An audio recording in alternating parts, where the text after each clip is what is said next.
Meus amigos, perdemos para o Japão, uma derrota inédita sob vários aspectos. Primeiro, a gente nunca tinha perdido para o Japão. Segundo, a gente nunca tinha tomado uma virada e perdido um jogo depois de estar ganhando por 2-0. E assim, o ciclo é cheio de primeiras vezes, esse ciclo da seleção. A gente perdeu para o Marrocos, a gente perdeu em casa pela primeira vez nas eliminatórias, a gente tomou uma goleada da Argentina também nas eliminatórias, a gente perdeu para a Bolívia, a gente perdeu jogos de sequência pela primeira vez também de maneira inédita nas eliminatórias, coisa que nunca tinha acontecido.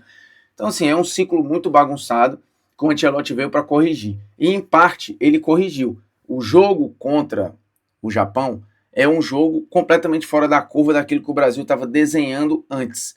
Mas é um alerta, porque o jogo contra o Japão era e foi o mais difícil até aqui dessa pequena era Ancelotti. Portanto, é um jogo que merece atenção, porque é aquele joguinho que tem cara, rostinho, roteiro de Copa do Mundo. Portanto, era um teste importante para a seleção. E neste teste, a gente foi reprovado. Por enquanto, mas tem tempo para recuperação ainda.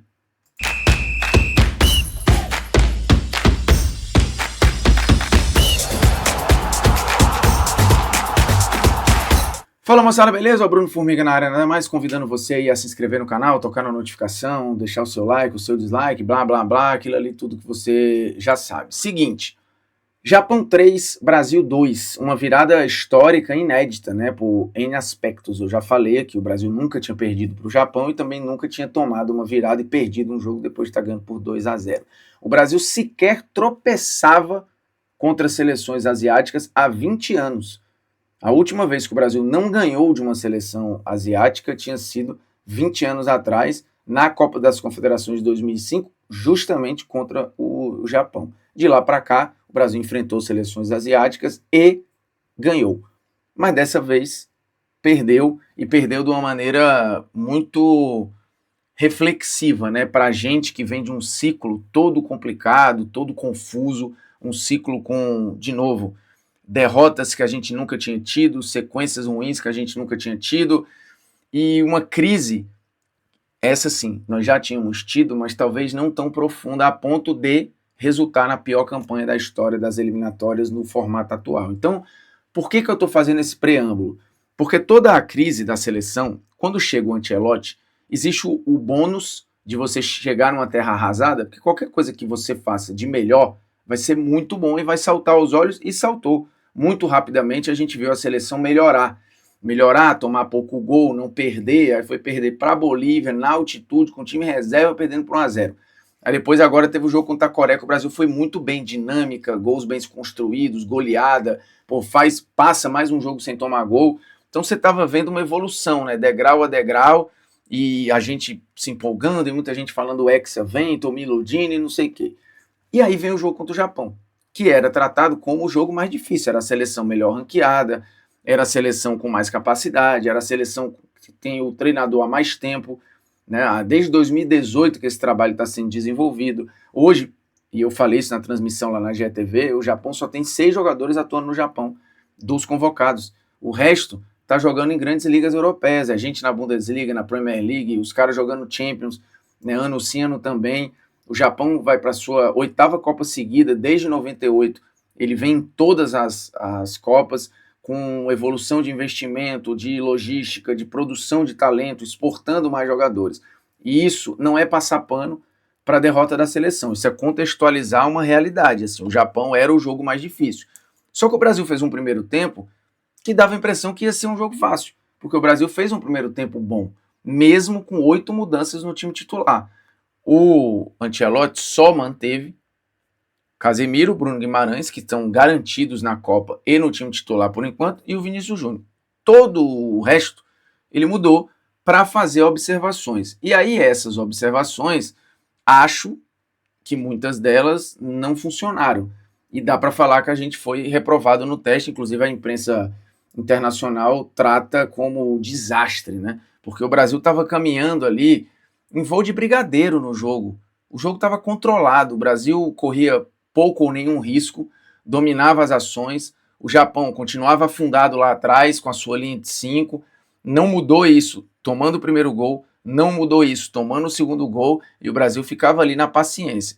Veio o segundo tempo e o Brasil passou a, talvez por comodismo, ou por desentrosamento, ou por desorganização, e também porque o Japão melhorou, ele foi dando espaço e foi vendo o Japão melhorar. Até que o Fabrício Bruno comete um erro, esse erro entrega o 2-1 no colo do Japão e a partir dali o jogo muda por completo. E dito isso, para fazer um parênteses, eu não vou aqui fulanizar a derrota, nem personificar a derrota em ninguém, e não vou esculaçar jogador aqui. Se você acha que vai ver um massacre aqui, uma crucificação, não vai ver.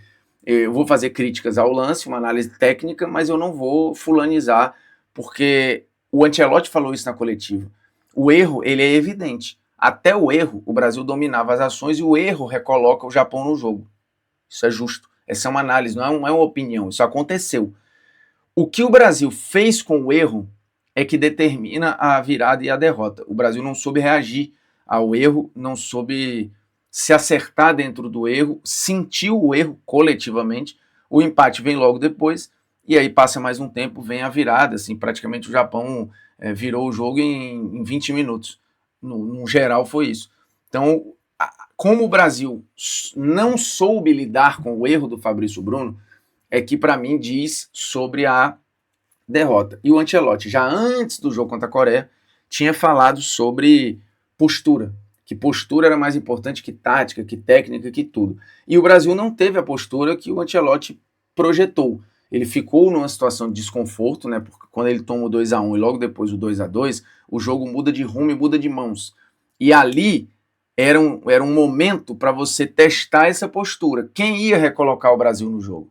Quem ia trazer de novo a seleção para o jogo, conter ali o crescimento do Japão, realinhar o time e buscar ficar na frente de novo?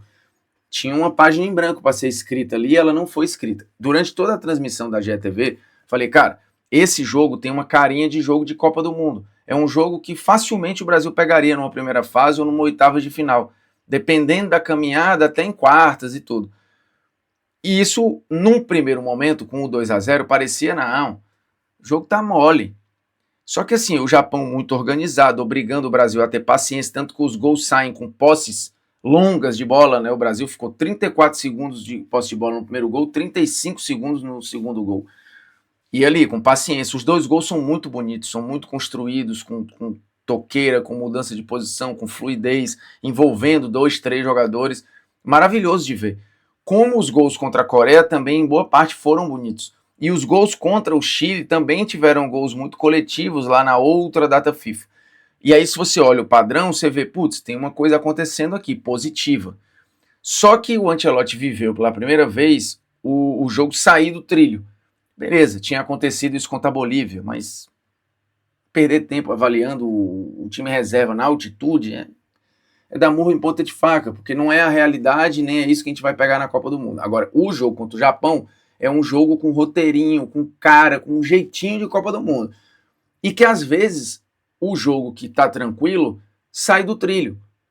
E é aí que você testa a capacidade de realinhar tudo. E o Brasil não teve essa capacidade. O Ancelotti fez mudanças.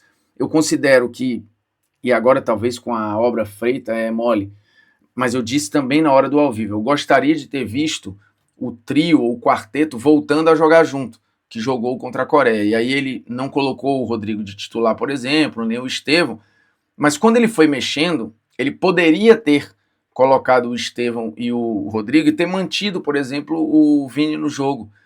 E logo depois ele botou o Matheus Cunha também. Então eu gostaria de ter visto os quatro jogando novamente. Acabou não acontecendo. E foi um desenho de jogo também que houve uma mudança leve no sistema, né? Ele sai de um 4-2-4 muito claro para um desenho muito mais parecido com um 4-3-3, dependendo ali da função, da movimentação do Paquetá, que acabou encontrando muita dificuldade em achar espaço ali no jogo, principalmente no segundo tempo. No primeiro ele dá uma assistência maravilhosa para o Martinelli fazer o 2-0 e tal, e parecia tudo muito tranquilo. Mas um erro recolocou o Japão no jogo. Acho que o Hugo Souza também cometeu algumas falhas e mostrou uma certa insegurança. O Carlos Augusto fez um jogo muito ruim no todo, né? Ele não ganhou nenhum duelo pelo chão, ele foi uma presa fácil pelo lado direito ali do ataque do Japão, e acho que é uma análise grave até. Por exemplo, eu acho que o jogo do Carlos Augusto é pior do que o jogo do Fabrício Bruno, mesmo o Fabrício Bruno tendo errado no primeiro gol e oficialmente ter feito um gol contra no segundo. Acho que o jogo do Carlos Augusto como um todo foi pior. Eu acho que ele perde muitos pontos na disputa. E aí depois eu vou falar de um por um aqui. Mas a forma como o Brasil não reagiu aos erros é que para mim é grave, porque isso pode acontecer na Copa e ter essa sensação de apagão, que foi mais ou menos o que aconteceu no jogo contra o Japão. Por isso a imagem de um desastre. Você estava ali, ó, voando certinho, e aí deu uma pane, um erro de alguém, e a coisa mudou de rumo ali completamente, né? Então a repercussão foi meio assustada da imprensa internacional, né? Se você for olhar jornais ali na Argentina, na Espanha e tal, na Itália, tem essa parada meio incrédula, até porque o jogo contra a Coreia tinha deixado uma ótima impressão, muita gente elogiando. Thomas Tuchel, técnico da Inglaterra, falou esses dias que ele considera a Espanha, a Argentina e o Brasil os grandes favoritos para a Copa do Mundo. Eu não sei se hoje o Tuchel mudou a visão dele, ele tem outra opinião, mas o fato é que o Brasil está nesse bolo. A gente aqui considera que o Brasil está atrás de outras seleções, fatalmente. Acho que a Holanda está fazendo um trabalho muito bom, a França nem se fala, a Inglaterra acho que está nesse bolo aí, Portugal faz um trabalho muito bom e tem uma geração extremamente talentosa. Eu não estou nem botando Espanha e Argentina na discussão aí, porque acho que é muito claro que Espanha e Argentina estão num nível excelente, mas tem uma galera aí nesse bolo. Então, não sei o quanto o Tuchel foi bondoso com a gente em colocar a gente no bolo de 3 favoritos. Não sei se a gente está com tudo isso. E depois do jogo, o Casemiro deu uma entrevista muito boa, assim, muito lúcida, muito consciente até, falando sobre a situação da seleção, né, de que qualquer vacilo pode jogar um sonho por água abaixo. Né, na Copa passada foi exatamente isso, o Brasil cochilou 4 minutos, tomou um empate, perdeu nos pênaltis. Na Copa de 18, o Brasil deu uma desligada, só foi entrar no jogo no segundo tempo, e aí quando entrou já estava 2-0 para a Bélgica, correu até atrás, mas não deu. Então assim, o Brasil tem sido eliminado em Copas, em detalhes, eu não estou dizendo que o Brasil seria eliminado por um Japão na Copa do Mundo, até porque ali você tem um caráter anímico, que eu não sei o quanto os jogadores do Brasil se abalariam tanto ou ficariam tão desligados num jogo de Copa. E aí, por falar em desligamento, por falar em cabeça longe, o Globo Esporte ele pergunta quais jogadores ficaram mais perto da Copa. Eu acho que em algumas situações, por exemplo, o Alisson nem entrou em campo, mas está mais perto da Copa. Porque fica claro que ele está num nível muito acima dos outros, mas muita coisa, assim. Ele está muito à frente. Não é pouca coisa à frente, não. Ele está muito à frente. E o Hugo Souza não foi bem, assim. Não é que eu acho que ele tenha falhado, tomado um frango. Eu acho que o gol da virada é uma bola defensável. E ele não conseguiu, assim, não conseguiu. E aí, falando em Copa do Mundo, falando em seleção brasileira, você pode já preparando aí, porque, meu irmão, ano que vem tem. E estaremos lá, inclusive. Esportes da Sorte não tem lugar melhor para você brincar, se divertir, olhando para a Copa, jogos de seleção, data FIFA, tá voltando aí mais uma rodada de Champions, tem reta final de Libertadores, reta final de Brasileirão, tá tudo no site, o link tá na descrição do vídeo aqui para você acessar, abrir sua continha, brincar lá, fazer, tem odds turbo, tem, cara, assim, muita oportunidade, eu tô sempre jogando ali no Instagram, nas redes sociais, umas oportunidades bem legais, tinha umas combinadas bem interessantes pro jogo do Brasil e do Japão, a cotação do Japão estava excelente, quem topou ir no Japão se deu bem. Então, esportesdasorte.bet.br, o link está aqui na descrição do vídeo, lá embaixo. E lembrando, se deixar de ser diversão, pare, o recado aqui é para quem tem 18 anos ou mais, beleza? Voltando aqui na parada da análise, olhando para a pergunta, né? O Alisson, para mim, está muito na Copa. O Bento, acho que é o terceiro goleiro. E o Ederson, por uma questão de experiência e rodagem, acho que esses 3 aí vão acabar indo. O Paulo Henrique, eu acho que ele ganhou muitos pontos numa disputa com o Wanderson e com o Wesley. Acho que foi o cara que mais ganhou nessa data FIFA. Na zaga, acho que não mudou a situação de ninguém. Gabriel Magalhães, Marquinhos, Militão e o Alex estão muito na frente dos outros. E aí, correndo por fora, talvez você tenha o Beraldo, o Fabrício Bruno. Não sei até que ponto o Léo Ortiz vai voltar a ter chance, o Bremer, tem uma galera aí, né? Tem muita gente boa. mas a disputa ela é muito em alto nível, acho que 4 a gente tem descolado dos demais, e a falha do Fabrício Bruno de novo, sem culpabilizar ninguém pela derrota, mas acho que na disputa dele individual com os outros, isso pode acabar pesando. Na lateral esquerda, também não entrou em campo, mas o Douglas Santos ficou muito valorizado, porque ficou claro que ele foi, com o Ancelotti, o que melhor jogou na lateral esquerda. O Caio Henrique não deu para fazer a avaliação e o Carlos Augusto fez um jogo muito ruim mesmo, muito ruim. E, de novo, sem querer rotular, mas é uma análise técnica do jogo. O jogo do Carlos Augusto foi muito ruim. No meio-campo, João, André, Joelito, acho que não mudou nada a situação desses caras. Não acho que ganharam pontos. Talvez tenham até perdido. Para mim, tá tudo em aberto. Mas Casemiro e Bruno Guimarães estão na Copa e serão titulares. O Paquetá, não sei o status dele enquanto o time, mas ele vai continuar sendo convocado, assim como o Rodrigo, que para mim foi o melhor jogador em campo contra a Coreia e acabou não entrando bem contra o Japão, mas está no bolo, assim como o Martinelli, que estava fazendo um jogo bom até ser substituído, Vinícius Júnior, Estevão, Luiz Henrique, esses aí vão continuar sendo convocados.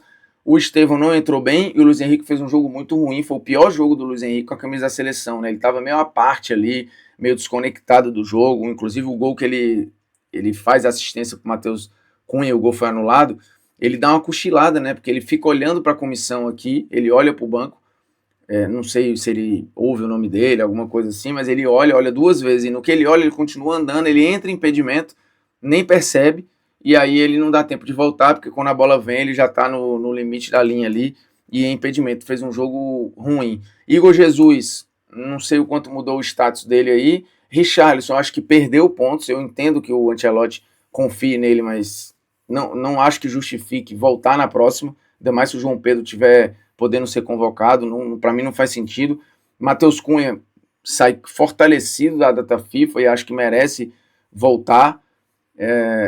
E assim, cara, no geral, eu acho que o panorama é de que pouca gente ganhou muitos pontos nessa data FIFA aí.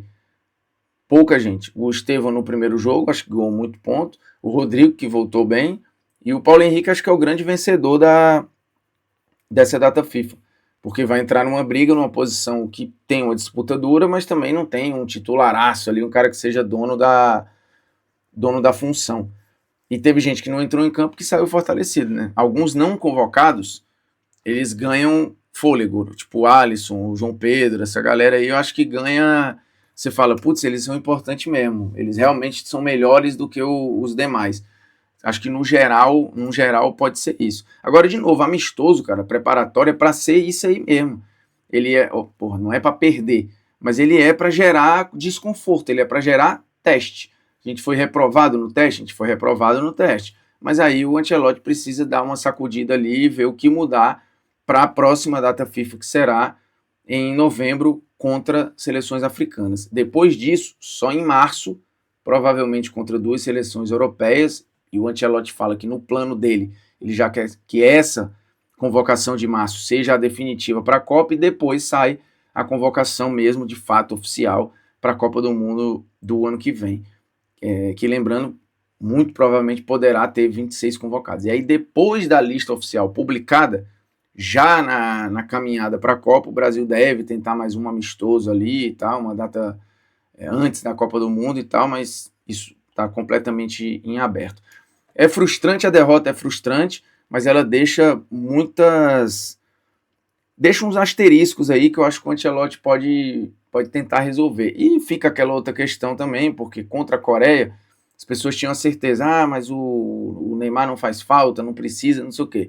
Aí agora perde pro Japão, já fala, mas tá vendo? Não dá para ter a seleção sem o Neymar. Então, tipo, é muito difícil fazer avaliação nessa linha, porque também não dá para ser uma parada tão de 0 a 100, cara. O Brasil foi bem sem ele contra a Coreia e talvez precisasse de um perfil mais que personificasse mais a reação num jogo como o Japão. Então, isso a gente vai precisar numa Copa do Mundo. Acho que o grande lance é o Ancelotti entendendo que talvez ele realoque a importância do Neymar dentro do projeto, sei lá, precisa ver também como é que ele vai estar fisicamente, se ele vai poder ser convocado em novembro ou não, porque eu acho que se ele ficar fora dessa data de novembro, a parada fica muito enrolada para ele ser levado para a Copa do Mundo, assim, porque, repito, vai sobrar só as datas de março, que serão, em tese, os amistosos mais difíceis de todos, porque seriam contra duas seleções europeias, uma seria a França, aí a outra pode ser que seja a Holanda, para a Croácia e tal, times muito bons, então aguardemos. Futebol é isso, né, meu? Num dia tu tá aqui, no outro, ó. E aí, como o Brasil não tem muito saldo, porque o torcedor já tá machucado do ciclo, já tá pé da vida, qualquer coisinha já remete a tudo que o torcedor viu de ruim no ciclo, e aí, meu irmão, é crítica, é porrada, é complicado. Mas é isso. Tamo junto, é nóis. Se inscreve aí no canal, toca na notificação e um abraço. Valeu!